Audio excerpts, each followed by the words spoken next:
Pittsburgh Steelers fans, what's going on? This is Jeff Hartman, senior editor at BehindTheSteelCurtain.com, with you for another episode of the Steelers Preview.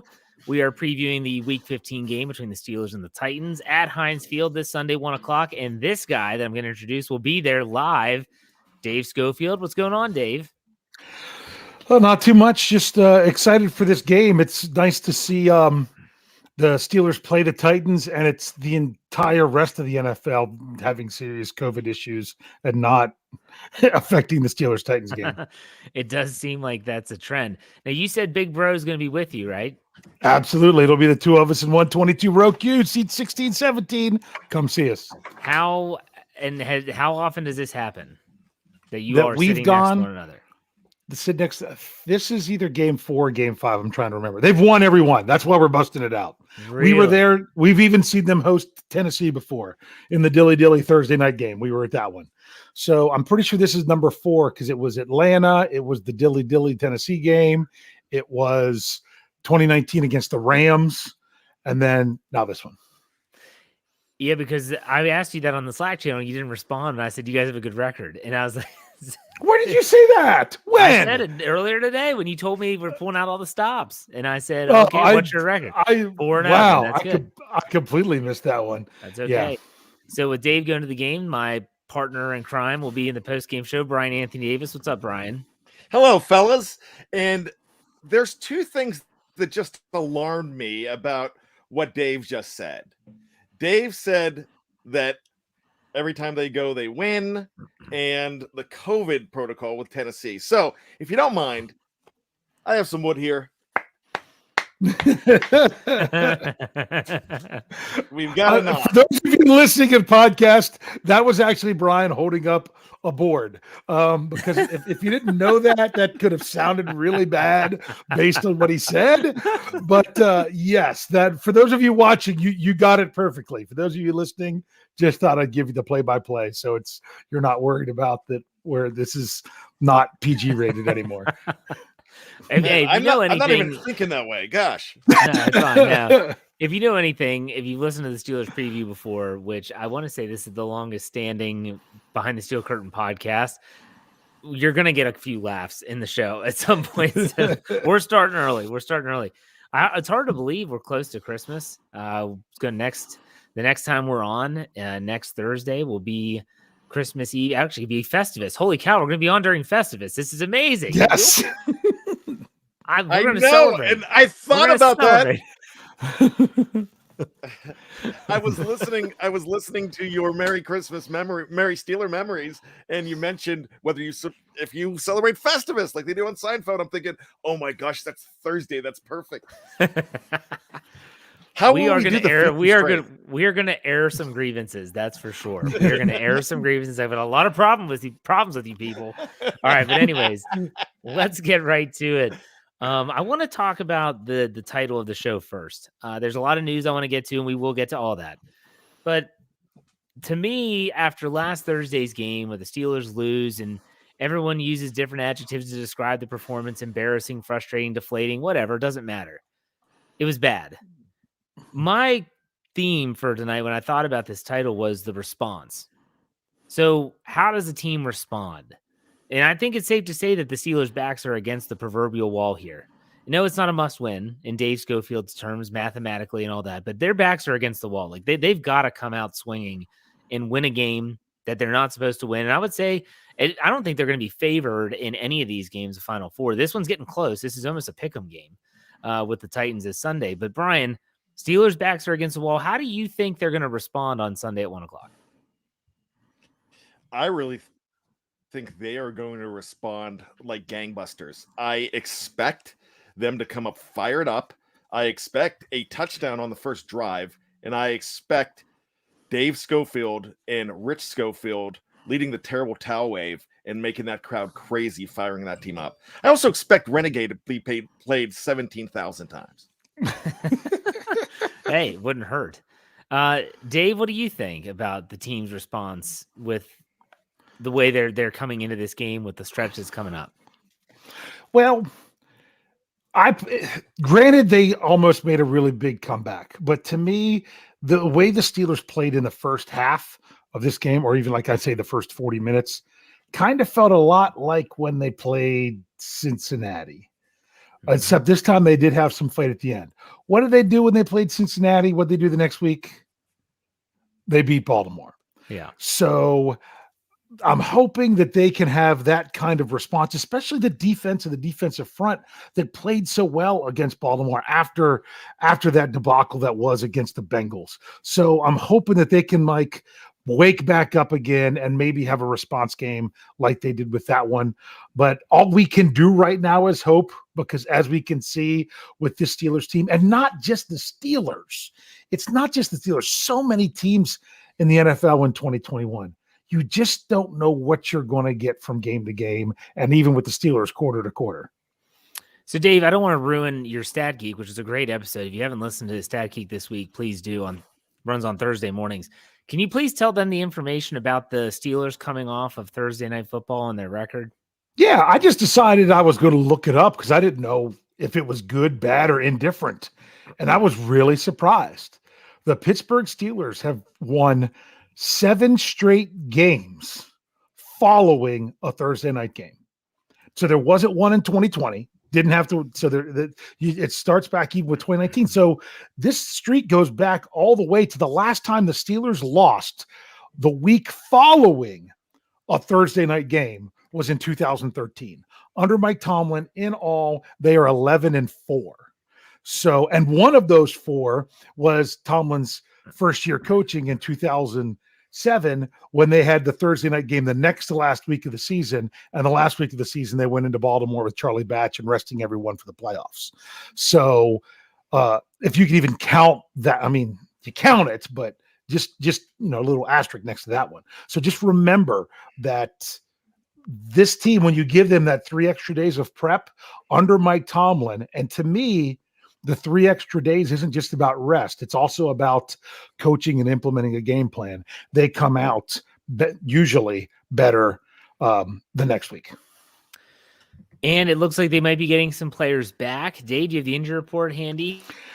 Oh, I will here shortly. I know most of it by heart. Yeah, actually. Go ahead. Let's talk about that. This would be good to talk about. There's some good news and there's some bad news. But to me, the good news is with the players you were really looking for. And the bad news is just, well, you don't like to see that happen, if you know what I mean. So good news. Number 1, let's start with Joe Hayden practiced today on Thursday. He was limited, but he's got to come back and at least do something at some point to have a chance to play. So the fact that he was limited, don't know if that means he'll play on Sunday or not. But if he didn't play, you weren't thinking he was going to play on Sunday. If he didn't practice, I mean. So that was one positive. The other positives comes to me, 3 linebackers in Robert Spillane, Alex Highsmith, and of course, TJ Watt all went from limited on Wednesday to full on Thursday. You want me to keep going, or you want to talk about those for a minute? Well, let's talk about those for a minute. I asked this question to Michael Beck on the Blue Check Beck segment on Let's Ride, and it was about Joe Hayden. And I'll ask Bryan this first. Let's just say that Joe Hayden is able to practice fully on Friday, and he's considered ready to go. No game status. He's going to start. Who's the other cornerback starting opposite of him on Sunday at 1:00? At this point, do you ride the hot hand? And I'm going to say yes, and it's going to be a Kello Witherspoon, and maybe Cameron Sutton more in the slot. That's kind of what I'm expecting with the way things have been going without Joe Hayden there. Now we've heard a lot about Kello Witherspoon being hot and cold, but right now he is a hot hand. Put him in there opposite Joe Hayden. I think I don't see why you don't at least try to ride that wave. Dave, would you do the same thing, or would you maybe have Sutton outside unless they go into the dime and then you bring Witherspoon out or something like that? I like the idea of, hey, let's give Witherspoon the first crack at it, but I'd also be with a short leash, if you understand what I'm saying. But that only works if you have been since the last game or even in the past in anticipation of Joe Hayden coming back, if you've been working Cam Sutton to be prepared to be in that other role in sub packages and everything else. If he's not ready to just step in and do that because he hasn't been working on it this season because he's stayed on the outside, then that makes it a whole different story. You don't just want to throw him out there because of one, part of a practice on Thursday and one practice on Friday. So I don't know how and there's not really any good reports as to whether or not Sutton is doing that if they'd go with Witherspoon. I could see them going either way with it. But to me, if you're going to play Witherspoon, I think he did better when he started. So if you're not sure, I would start Witherspoon. But if you need to, hey, we're going to spell you for a little bit and put in Cam Sutton or try something different if they need to. That's just my thoughts. No, and I agree with that. I think they have a lot of options, but it gives them options, and that's important. It's not we're stuck with this player and this player. We're stuck with Sutton on the outside, whatever. So let's get back to the injury report. The TJ Watt, he was a full participant. Same was Alex Highsmith, and with old Spilly, Robert Spillane. Mm-hmm. I don't know. You guys think TJ Watt is going to be as good to go as he can be coming off that injury? Or is this going to be another Green Bay Packers performance where you could tell that visibly he was not himself? Brian, what do you think? It very well could be, but a not 100% TJ Watt still can't sit on the bench, and you still got to take whatever you can get out of it. You had a TJ Watt coming off of COVID and a knee injury. And he had 3.5 sacks the next time he played. So you're not sure what's going to happen with him, but it's TJ Watt, and you expect the incredible with him. And if you get anything less, then you'll be like, well, all right, he's human. Dave, thoughts on TJ Watt? I'm not putting as much on being limited on Wednesday. Okay. Because the Steelers went full pads. And to me, there's a difference between limited in a full padded practice versus limited in a non-padded practice. If you know what I'm saying. If it would have been a non-padded practice, maybe he was full. Maybe Highsmith would have been full. You just don't know. So keep that in mind when you see, well, he was limited. He might be fine. It might have been, hey, you're coming back. We're going with the pads. Let's not have you do everything today because we know what we got here. That might have been why Joe Hayden didn't practice. You know what I'm saying? Yeah. I still think he might have been limited unless they really felt like he wasn't quite there. Just to say, hey, if we're going to have a more intense practice, then maybe it's not for you. So TJ Watt being on the field, the team has to account for him. I mean, my goodness, the man has missed 2 full games, 3 partial games, and still leads the NFL in sacks. I mean, he's going to be a difference maker. Even if he's not making big plays, he is going to change what the offense is going to do. No, you're right. And so the Steelers should have their pass rushing duo available. They should have depth in Robert Spillane. And then there's some other injuries of note, Dave. Let's talk about those players that maybe didn't practice. Okay, well, the other person who was limited was Ben Roethlisberger, which was kind of surprising on a Thursday. But you know what? I don't think there's any question going on there. All right, you've got the 2 defensive linemen that came back and were both full on Wednesday, and Carlos Davis and Isaiah Buggs. Carlos Davis, he comes back and is full again on Thursday. Buggs goes the exact opposite direction and doesn't practice. The other ones that didn't practice was Kevin Rader, who was limited on Wednesday. To me, that tells me he got hurt during Wednesday's practice. Yeah. That's the pattern that I see there. And then the other surprising one went from nothing on Wednesday to not practicing Thursday is Zach Banner with a knee. And you have to ask yourself if that's the same knee that had the surgery, if there's something going on with that or what the deal is. Right now, we don't know, but we'll see if we know more tomorrow. Let's talk about Zach Banner for a second. Brian, I want to ask you, what are your thoughts? I mean, Zach Banner's, he's been on a roller coaster ride since joining the Steelers, and everyone thought this was going to be his year. It hasn't been his year, hasn't played any significant snaps yet. What's your take on not only Banner's season this year, but also his future with the team? The explanation by Mike Tomlin and what's been bandied about has been that he is a tackle. And with the Steelers playing so many guards and the fact that Joe Haig can move over to guard, that's one of the reasons he has not been playing. But I've got to tell you, if he was doing enough, if he was healthy enough or doing enough in practice to warrant a spot on that line, he would definitely be in there. So I would probably think that as much of a leader that he is in the locker room, as much as a spokesman as he is for a team, that with the money that's owed him next year, that he might not be earning it from the Steelers. Let's just say I don't think that they would hold on to him because they would be building around him right now, because this is a buildup that's been basically almost 2 years now. Dave, thoughts on Banner? Yeah, it's interesting because, he had the coming back off the knee. Devin Bush came back off the knee. With Banner, you had other options that are out, outplaying what he's doing in practice or anything since he's come back. Bush, you don't. If you look at what happened when there was no Spillane and two other linebackers finally got some snaps, it wasn't good. It really wasn't. So, and who knows, maybe they got snaps and kind of kicked Devin Bush into gear a little bit because he probably had his best game of the season last week, believe it or not. But back to Zach Banner, because that's the question. It seemed like that's who they were going to build around. You're right, Brian, based on his contract, everything that he signed. But you can't make the team from the tank, right, Jeff? The team from the tank. Sure, yeah, there you go. All right. So no, sorry, you can't make the club from the tub. And if maybe the knee never really was all the way back. If this is a re-aggravation with that knee again, we don't know right now.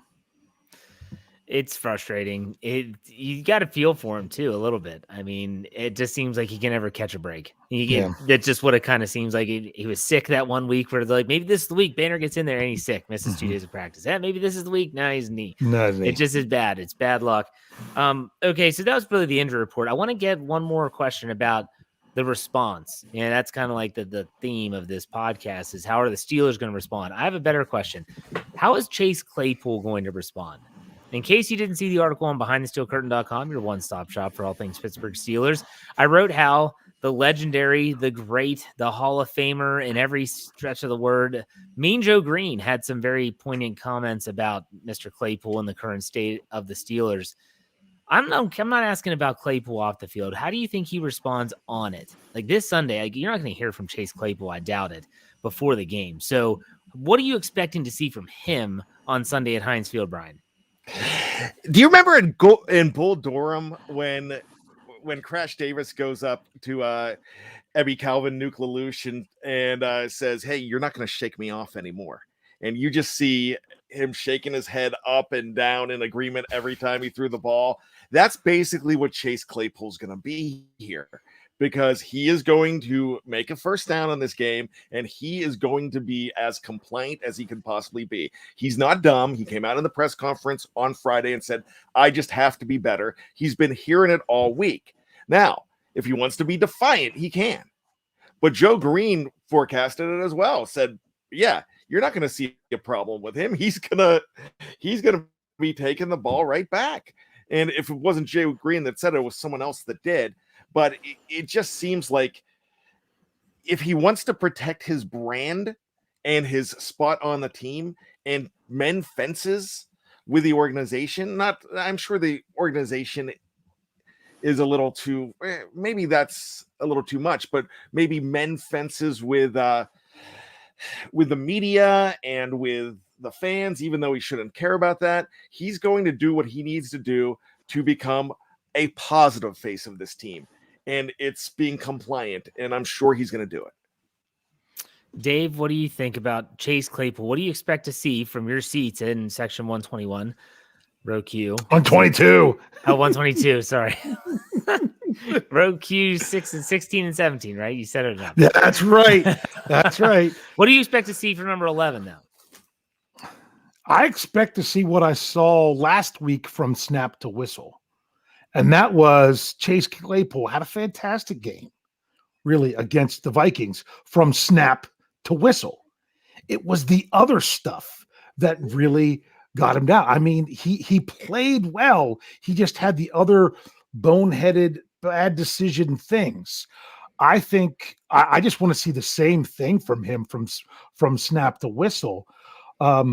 with the exception of the block that he totally whiffed on, but I don't think that's his big forte. But when it comes to, his work as a receiver, I just want it to be, I don't want him to be the story for things that happen after the whistle.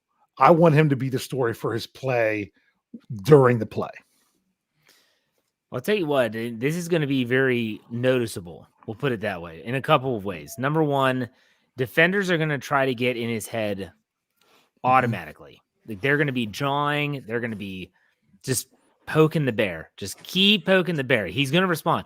Will he respond? That's going to be key for me. He's already had, I think, 4 personal fouls. He's been fined twice by the league for 2 of those fouls.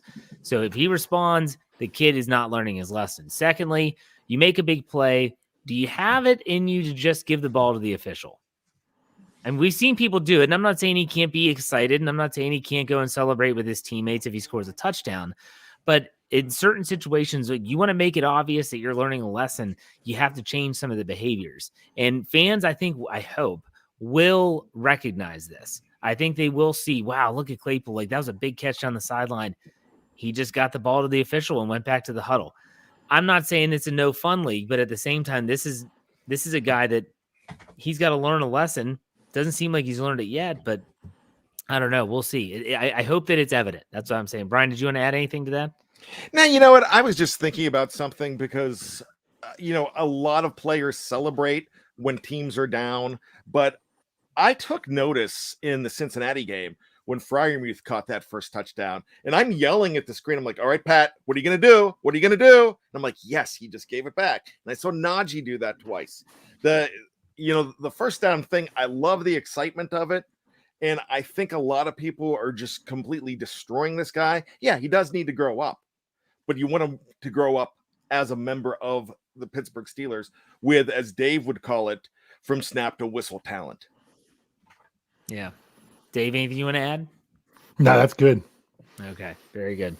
Okay, I want to finish up our first segment talking about the last 4 games of the season, but more or less, our first question is, do you all think this is Ben's last 4 games of his last regular season? Brian, do you think it is or not? You know what I'm going to say. I've said this for the last 2 years. No, Ben's a kicking and screaming guy. He is going to go away kicking and screaming. He's not going to leave unless you make him. I say this joke all the time. I'm not going to disappoint. I'm going to say it again. He's the guy, your college roommate that's wearing out your Netflix password. He's in a robe on your couch, and he's eating cereal out of a salad bowl. And I'm telling you what, he's not going to go until you make him leave. Ben is not leaving on his own accord. Okay. So you think that okay, so you said all that, and that's fine. You've said that before, but do you think now, whether it's Ben's accord or not, do you think he's back next year? Do you think this is his final 4 regular season games as a Pittsburgh Steeler? Nope. Art's going to cave. Okay. So you think he's back. Dave, what about you? Well, first of all, I love eating cereal out of a salad bowl. I used to do it all the time in college. And second, I'm pretty sure Ben probably drives something like a Mercedes. He's too high rather than to drive an Accord. So I don't think that's going to be it. But I'm going to this game under the impression that I'm watching Ben Roethlisberger for the last time. The only other way I'm going to get to see Ben Roethlisberger live again is if they win the North and I go to the playoff game. That's just the way I'm operating. Now, with that mentality, and I think kind of everyone's doing that as well. But, and that's the thing, there's always a big but. I'm not saying it's definite. I'm just kind of assume that it is until next thing you know, it's coming back around again. So if that makes any sense, I'm living life like I'm feeling I'm watching Ben Roethlisberger play for the last time. But if you told me once again he's going to be there next season, I'm not going to be shocked by it either. No, and I think Ben is a very emotional human being. We've seen that, and I think that right now he's in pain physically. It hurts him. He's definitely older, and body's not bouncing back as quickly as he once did. I think also he goes with the ebbs and flows of the season. If things aren't going well, he might be thinking, okay, this might be it. I'll believe it when I see it. But let me ask you all this. Let's just, for the assumption, in the sake of this show, let's just assume that Ben Roethlisberger, these are the last 4 games. Do you think there's going to be any difference in the way we see him approach the game if that were the case?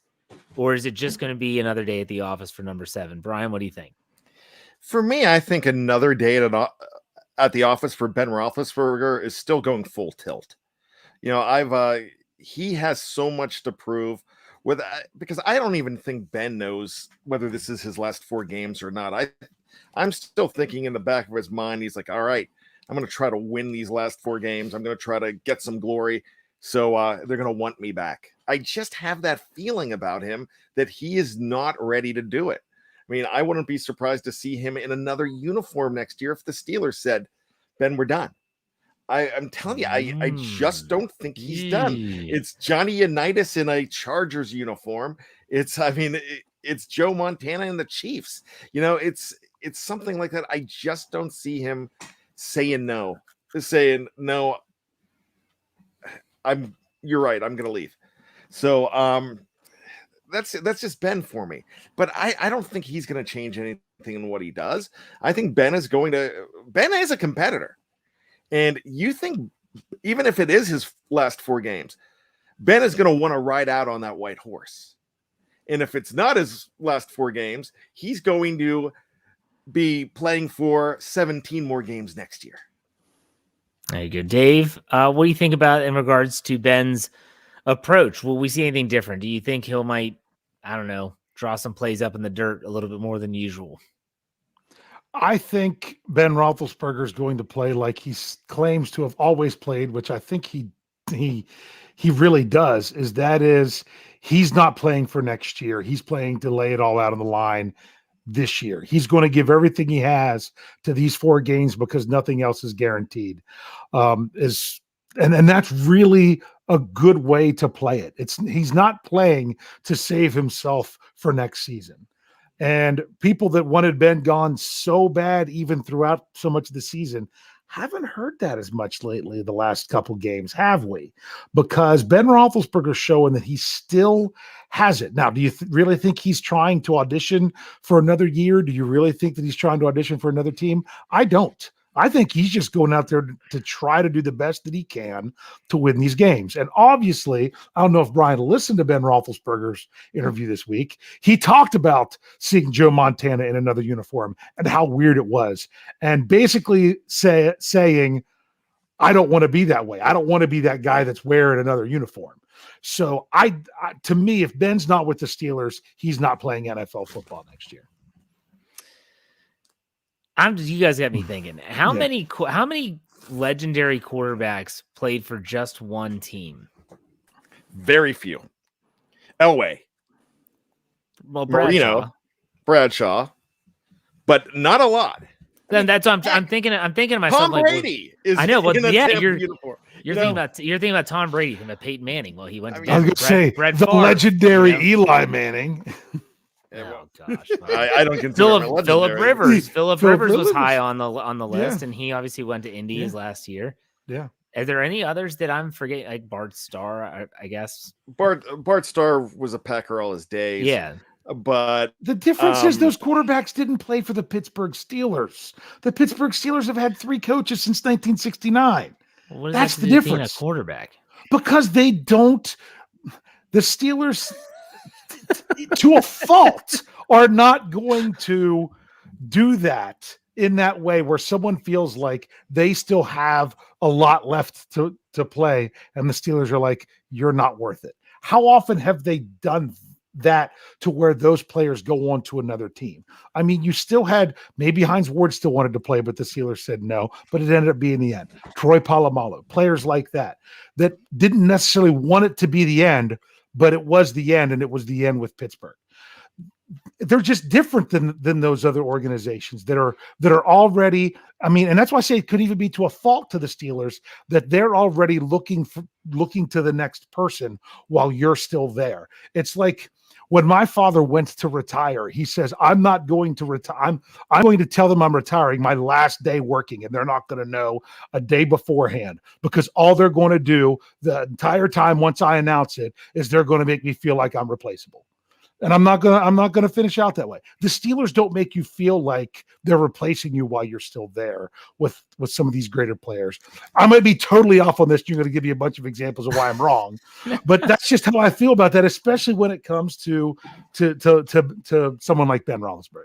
I don't disagree with the thing you said. It's that I don't think that's what we were talking about. That's why Ben wouldn't go to another team. I mean, do you think another team would have gone anywhere? Yeah, I'm just asking. I was just thinking about an NFL. Another team would have taken him last year meaning on the last offseason for this year? No, probably not. Yeah. Brian, go ahead. You want to say something? You know what? If you still have that itch to play, man, you're gonna play. I mean, you even heard Philip Rivers say a couple of times that he would consider coming back this year. You know, there was all the thought that Drew Brees could possibly come back. But you know, the thing about it for me is if Ben Roethlisberger still thinks he wants to play and another team is going to give him a contract, you know, why not? If you guys decide next week, Brian's a wang, let's get rid of him. I might not be done. You might have already decided that, but I might not be done. I might start off my own Brian Bad Wang podcast. You know, I might, because I would still have the itch. You know, I wouldn't just quit. So I mean, it's really hard for these guys to retire at the age of 40. It's tough for our parents to retire at 62 and 65, especially guys. You know, they don't want to do that. There's so much that they still want to do, and then they feel worthless if they're on the couch. When I was I used to work for a rental car company. I was the manager. I would hire all these guys that 6 months retired. Their wives were kicking them out of the house, and they've done everything on the honey-do list. You know, they just wanted something to do. So I'd hire them, and they had the best time of their lives because it really wasn't, it was just something to do. It wasn't for the money. And I think for Ben, if Ben's not done, yeah, he'll play in a different uniform. I will too. This week on the NFL's a different monster. Well, I mean, yeah. This week on the Bad Wang podcast with there's so many different avenues you can go with that with the name. Everybody Bad Wang. Okay, let's just stop. Let's get this up on the screen here. Occam's Ox gives $4.99. He says, I'm treating the next two home games like playoff games, regardless of what Ben does. Heinz Field better be fired up and deafening these final games. Dave, it's on you. Like it's all you. It's on you. You better lead the way. That's all we're saying. But my wife asked me this. She was watching some of the Thursday night game with me. She said, when Ben's done, whatever that is, you think we'll see him again? You think he'll do anything TV wise? And I said, I don't think so. I think you might only hear from every now and then. That's Brian, not his personality. It doesn't seem like it either. Brian, do you agree or disagree? That's why I'm saying he's going to have that itch. So you're saying he won't do any like TV? He's not going to be... I don't see him doing TV. He's not really an endorsement guy because of his past. I don't see him really being that guy. I can see him sitting on the couch, gaining 50 pounds and saying, man, I got to start going to Planet Fitness or something. That's a good place to take a break. So if you're listening on the podcast side, go ahead over to part 2. We're going to talk about the COVID crap that's going on in the NFL. We're going to give our predictions over under all that stuff. If you're watching live on Facebook or YouTube, don't go anywhere. We're not going anywhere. We'll be right back.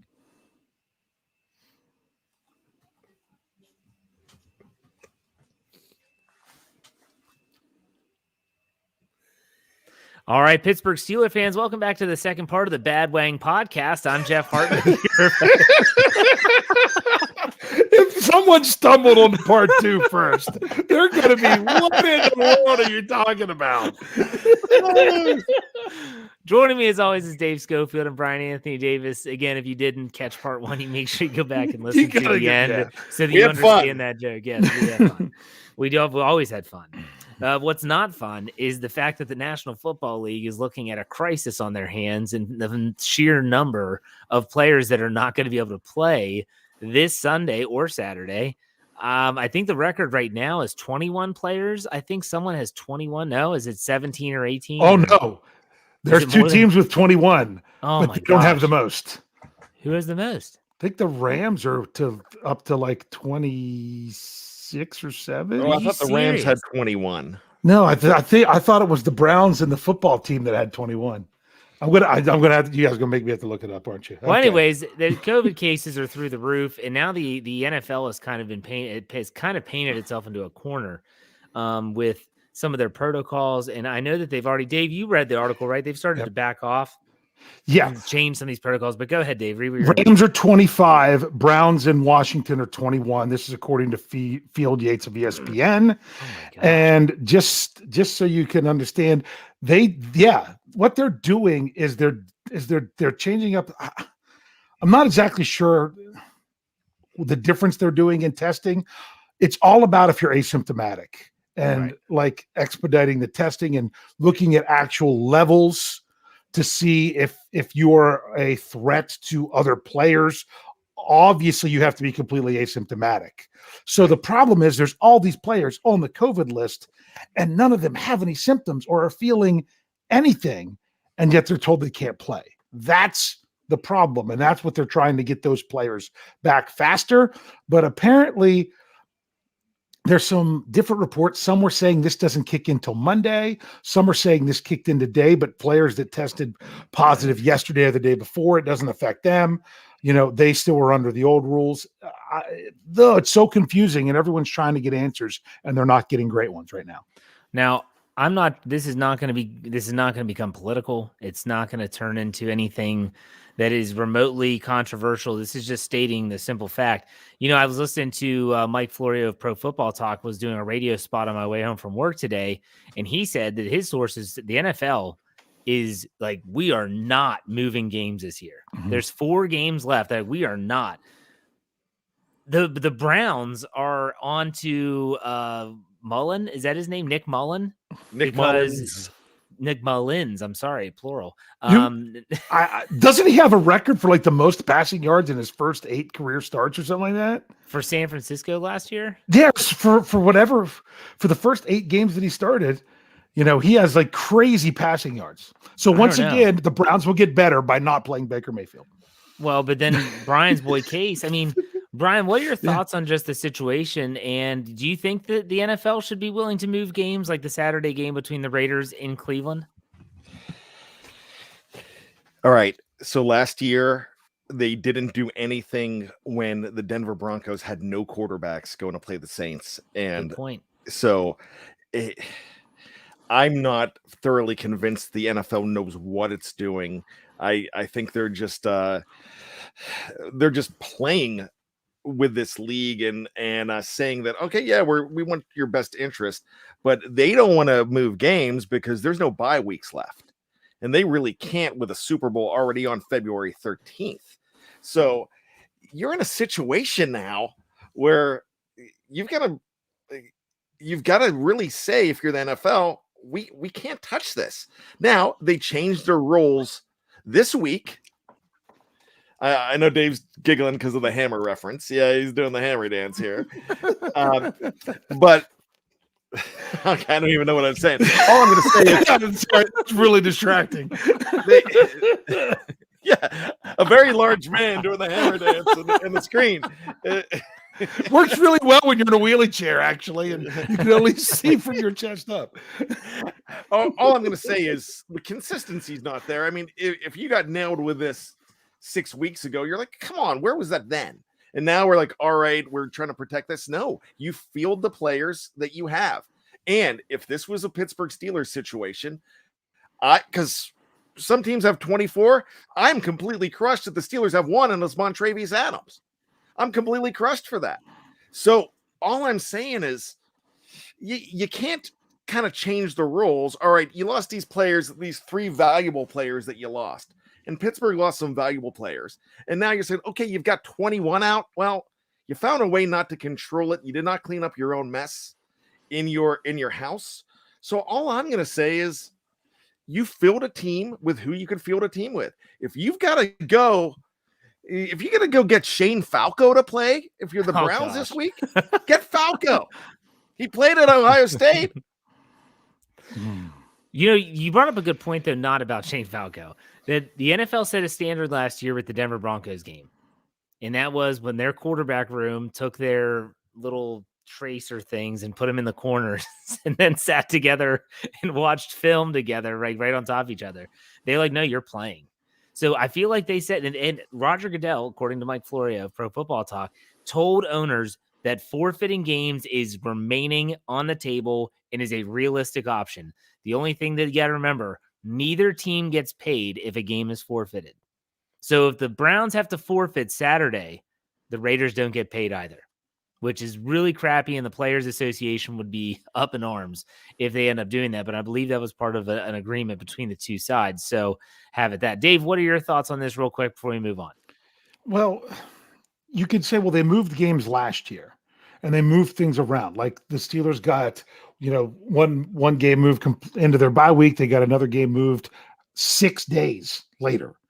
That yes, they moved things around last year, but that was to make sure that there wasn't a bigger spread. With these, it's not even about, because they're saying so many of these positives. Now some of them are coming in and you're worried that they are getting it from their same facility. But before the last 3 days, the overwhelming majority of these positive cases came from external sources, not spread within the organizations. And that's what they're worried about. They don't want spread within the team. They don't want spread on the field. They don't want, if you got players that have to miss because of that, you have players that have to miss because of that. And that's the way they've gone with it. So you understand that they're being consistent from that standpoint. I like what they're changing with the overall thing is because if players are, one, asymptomatic, and two, deemed to be safe that they're not going to spread it to other people, then they should be allowed to play. There's no reason that they should have to sit there when there's little danger. I'd say little, because anything is, there's a chance of anything anywhere, but there's little risk in spread, and it's little risk to the players or the people around them. They should at least make sure they're doing that, which is what they're trying to do. It'll be interesting. I mean, I'm going to be watching to see if Cleveland, obviously the Steelers fans are going to be interested in that game. I mean, that has direct implications. So, all right. I didn't want to spend too much time on that, but wanted to bring it up because it's really an interesting talking point. Let's do some over-under before we get to our predictions. Try to be unique here. Try to pick a different one for every one per player in the ones that I chose. So let's go with over-under. Benjamin Todd Roethlisberger yards passing, not rushing. 255. Over-under, Brian. I'm going to say under slightly. All right, Dave, over-under. 255. Over. Ooh, okay. He does throw well against Tennessee, typically. Yep. Typically, he does. Najee Harris touches, total touches, not rush attempts, total touches, 31.5. Bryan Anthony Davis, over Good number. The reason that I said Ben is going to be so low with passing is because Najee is going to have the over. Okay, I was wondering why you were talking about Ben when we moved on to Najee. Then it makes sorry. All right, Bad Wang Podcast. Okay, Dave. Under. I thought you were going to say more there, but no. I'm going under. I'm going roughly, 20 to 22 rushes, 4 or 5 catches. So that's going to be under 31.5. I hope he goes over, because that means they're running the ball well and he's getting the rock. They're not having to throw it a ton. Deontay Johnson targets 10.5. Bryan Anthony Davis, over under. I'm going to say slightly under. Okay. Dave? Over. Oh, okay. Chase Claypool yards receiving, not rushing, receiving. 82. Brian, over under. I'm going to actually say over. He's been getting a few lately. Dave, over under? Over. He's going to be in the 90s and not the leading receiver. All right. I'm anxious to hear your prediction now. I haven't figured it out yet. Okay. TJ Watt. Normally when you say this stuff, you have like everything is already figured out in your head. Yeah. TJ Watt sacks 2.5. Brian, over under. Under. He'll have 1.5. Okay, Dave. I'm going to go under because we could just as likely see one of those games where TJ's not himself, or you could see him come out and have a good game. And even a good game is 2 sacks. So the safe bet is under. Although I'm pulling for over, of course, because I want to wave the towel for all of them. When he comes back, sometimes he shows out. If he's healthy, Yeah. I'm going to go over with 3. Oh. Takeaways, Steelers defensive takeaways, 1.5 over under, Brian. They're going to take away 2. So over. Okay. Nice. Dave, over under. Over. You had said in the Stat Geek that they have a penchant to turn the ball over. Yes, they are tied for 25th in the most turnovers this year. So you say over. I'm going to say over with 2. What about the Steelers turning it over? I have that line at 1.5 as well. Over under, Brian. Under 1. Okay, Dave. I'm going to say under as well because it's what I want, because they need to take care of the ball. You got to remember, they turned the ball over, 3 times last year in Tennessee and still won that game. So, but how many times do you actually get that? That is very rare. They need to take care of the ball. It's going to be under. They might have 1, but if they're getting up to where they have multiple turnovers, they're in trouble. Do you remember the start to that game last year? It was perfect. I mean, they came out and just only touchdown on the opening drive they had all season. But it was like they were up like 21-0 in a blink of an eye, it seemed like, and then just slowly let them back in. Anyways, that's it for over under. Let's do some predictions. Dave, what's the current line? Like I said, it's been moving all over the place. It started at 2.5. Now it's down to what? I'm going to hit refresh on my screen because I want to make sure it didn't change again. It's been moving all over the place. According to our official lines at DraftKings.com, it is Tennessee Titans are favored by 1 point with the over-under of 43. And Tally Side's down to a 0.5 point. I know. So that's interesting. So you said over-under is what? 43. God bless America. Okay. Brian, what's your score prediction and how do you see this thing shaking out? I'm seeing the Steelers win. Everybody's going to disagree with me on the fact that I actually think there's going to be a lot of points because I don't think the defenses are up to snuff. Both defensive backfields, I think I'm going to see a little bit of a shootout here. So 31-30 in favor of the Pittsburgh Steelers. Dave Schofield? I'm very, very close in that score as well because I think it's going to be more points. The Steelers can't stop the run, and the Titans run it very well. The Steelers, their strength is Ben Roethlisberger's been throwing the rock much better and getting it to his receivers. And the Titans, they're not that great at stopping the pass. So therefore, I'm going very close to Brian. I'm going Steelers because I have to, because I'll be there with my brother and we got to keep the streak going. So I have to pick the Steelers because I have to believe they'll win for just for that reason. And I'm going 31-28. All right. I shockingly have this. What did I say? 31 what did I say? 28, 31-28. Okay. I'm wrong. It's 31-27. No. Yeah. I had it written down. I believe you. I trust me. I believe you. Shockingly, I do have the Steelers winning. I know that everyone's going to be taken aback by that. I have the Steelers actually winning a close one, and it's not as high scoring as you all predicted. I have 23-21. I don't think the Steelers blow anyone out ever anymore. It is barely over. That's why I said when you said the line's 43, I said, God bless America. So, oh my gosh. All right. Brian, do you have trivia tonight? Yes, I actually have 2 little ones, and they're pretty compelling, I think. All right, on the Bad Wang podcast, 2 little ones. Go ahead. All right. Let's go.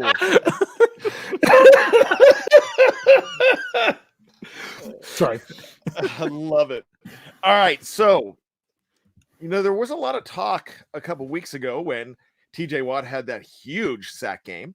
And when he tied James Harrison at 16 for the official team record in single season sacks. What is the unofficial team record and who did it? Dave, go ahead. Oh, no, go ahead. No, Jeff, you got to. Is it L.C. Greenwood? No, it's not. No, then I don't know. I'm trying to remember because I actually had to look this. I was typing up an article. I wanted to know what year James Harrison did the 16 sacks. So I just did a search for Pittsburgh Steelers sacks in a season, and it wasn't Harrison as number one.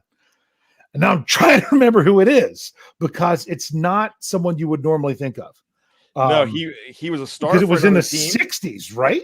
Yes, 1961. He was a star for another team, came to Pittsburgh for 2 years, and was brutally murdered in a hotel room.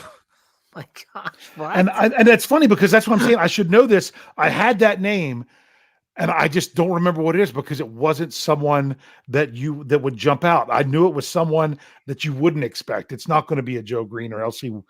Greenwood or Dwight White or one of those guys. It was someone that you're going to be like, oh, yeah, I guess he played for the Steelers. I just can't remember the name right now. 17 and a half sacks for Gene Big Daddy Lipscomb in 1961. And Big Daddy was a big player for the Colts on those championship years. Dang. So my murdered in a hotel room? Yeah, brutally murdered. I back in Baltimore. Yeah, it was I read Baltimore, I'm not surprised. I read an article in Sports Illustrated about it. It was a big feature, and it was like never solved. Really interesting stuff. Look that up if you ever are curious. So the other question, there are 5 linebackers that have been associated with both teams for Tennessee and Pittsburgh that not all of them will be suiting up for this game, but 5 that have been with both teams currently. And the one player, he might be injured, but he is still considered on this team also. Well, Bud Dupree's obvious. Robert Spillane is another. Yep. Those are the 2 that came to my head right away. Ola Denier. Good one. Tuzar was there for a while, but I don't think he's still with them on their practice squad, is he? He's still considered to be there, yes. Okay, that Tuzar skipper. That's what I wasn't sure if the twos was still there. Are you sure? I'm going to look that up. I know he was there at one point. I just don't know if he is right now. But you're probably right if you look it up. I'm not sure what site, but I looked him up real quick before I did it, so I didn't have a misstep like I did the past couple weeks. The other one's a little bit of a trick. Yeah, he went back on the practice squad the beginning of December. I mean, December 6th. So he just got put back on their practice squad. So very good there, Brian. It's not someone like Tuska, is it? He's been around a couple places, but I don't think it was him. You know, it's not, but I mean, I wouldn't be surprised if he was there at one point. Mm-hmm. But it's kind of a trick. I'll tell you that. And George Teston got it. Are you going to say Mike Vrabel? Mike Vrabel. Oh, jeez. Yeah, I had a feeling. But Tuska, I think we need to look. No, Tuska was with Denver. Taco Tuska, as Jeffrey Benedict says. Taco Tuska. All right, Dave, your turn for trivia. Okay, mine actually isn't, I don't think, as good as Brian's. The Pittsburgh Steelers are going into the final 4 games of their season. Is it still throwing you guys off that it's not even quarters? It drives me nuts. I kind of got over that around how it was before. What's funny is the Steelers' 9th game was in week 10. And what happened in that game? The 9th game? Was that Monday night? No, that was their tie, right? Week 10. Yeah. So in other words, that was right in the middle. You can just throw that game as if it didn't exist because really in the when it comes to their record, it's like it's not there. If you know what I mean. If you break up quarters. But if you're looking at this as if the Steelers are going into the final quarter of the season, which is the way I do, which is going in the last 4 games, they would be, in their best interest if they could win out. Under Mike Tomlin, how many times has the Steelers won out in their last 4 games since he started in 2007? I'm gonna say once. It hasn't happened often. I mean, they unleashed hell that one December. I know that. I'm gonna say twice. Okay, Brian would be correct with twice on themselves. Yes. Mm-hmm. The question is, now that it's been twice, what were the 2 years where they finished winning their final 4 games? 2010. 2010, they went 3-1. Let's go 15. 2015, they went 3-1. 2008. 2008, they went 3-1. Gosh, darn it!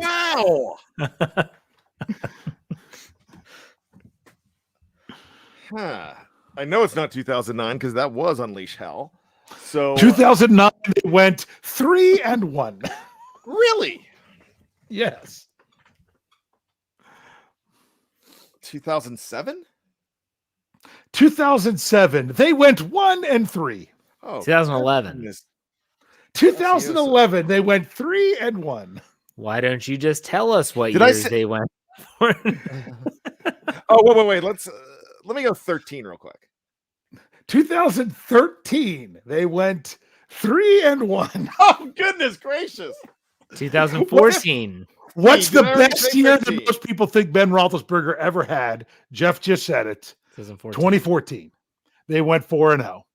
Okay. And in 2016, they went 4-0 down the stretch. So they've gone undefeated twice, but they've gone 3-1, as you can tell, 7 out of the 14 years. So they've been 9 out of the 14 years. They've won 3 or more games in their final 4.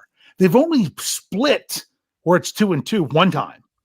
And then they went 1-3. They've never gone 0-4 of their final 4 games under Mike Tomlin. And what's crazy is that 4-0 record in that quarter. That's the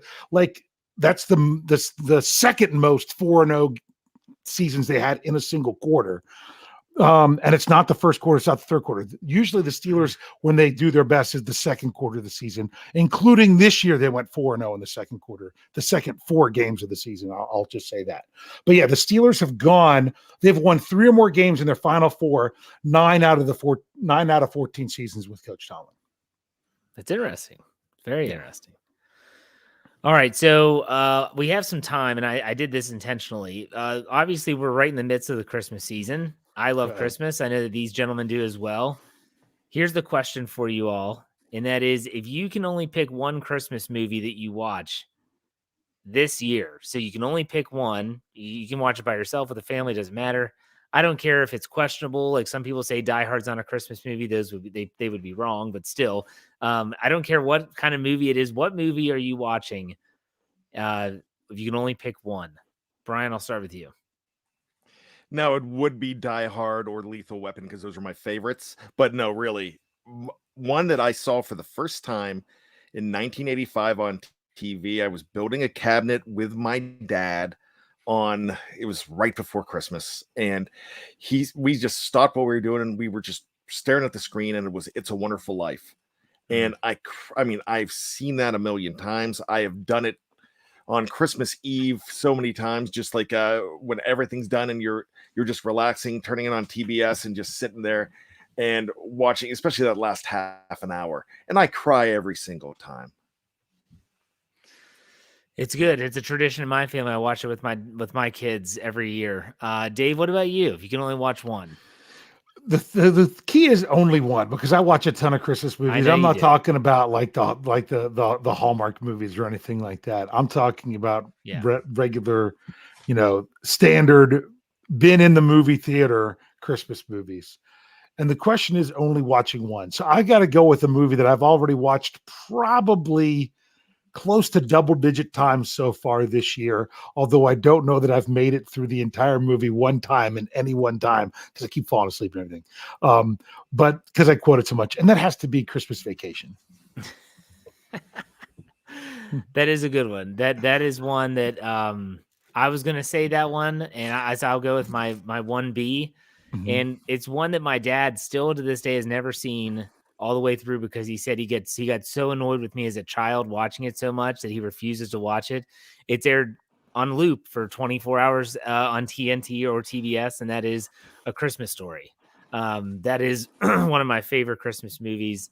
Absolutely love everything about it. Ralphie, The Red Ryder. See, BB that's a gun. love it or hate it movie, though. That's It is, the thing. and a lot of people don't like it, and that's fine. Like it's totally fine. But I would have said National Lampoons is my first, because as a father now, especially someone that does enjoy some exterior illumination on the house. I mean, there's just so many things that I can quote it all year, like you said, Dave. That there is an RV.